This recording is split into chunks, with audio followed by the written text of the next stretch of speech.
Fil-jiem li ġejjin, il-Gvern se jniedi dokument ta' konsultazzjoni biex f'ħidma mal-imsieħba ewlenin is-settur finanzjarju jittieħed għal livell li jmiss.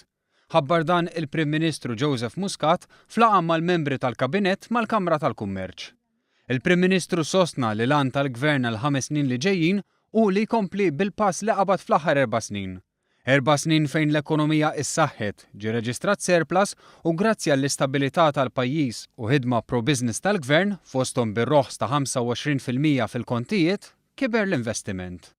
Issa tenna li rridu mmorru lil minn dan, fosthom b'inizjattivi li jsaħħu l-ħaddiema, bħal li jingħataw lura l-btajjel pubbliċi li jaqgħu fit-tmiem il-ġimgħa.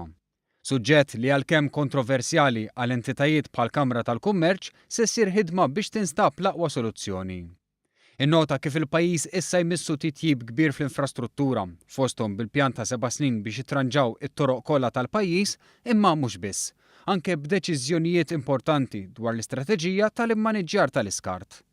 Tkellem ukoll dwar l-Air Malta fejn saħaq li għad fadal post tal-Linja Nazzjonali tal-Ajru li għaddejja bi programm ta' tkabbir biżieda fil-flotta u fit-titjiriet. Dan biex tkun tista' sservi anke ta' pont bejn il-kontinent Ewropew u dak Afrikan. Għal dan il-għan innota kif se jkun hemm diskussjonijiet mal-ħaddiema biex isiru l-ftehimiet kollettivi.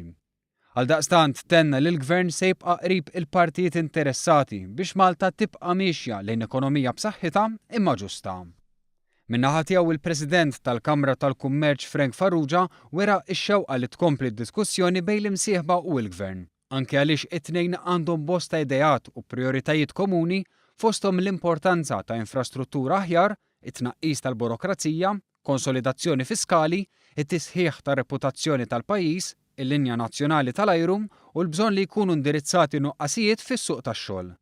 Għaldaqstant ħarsu l-qudiem għall-laqgħa biex jiddiskutu kwistjonijiet ewlenin bħal Brexit, is-settur bankarju flimkien ma' qatt ta' riformi, proposti u problemi li affaċċjaw ta' kuljum.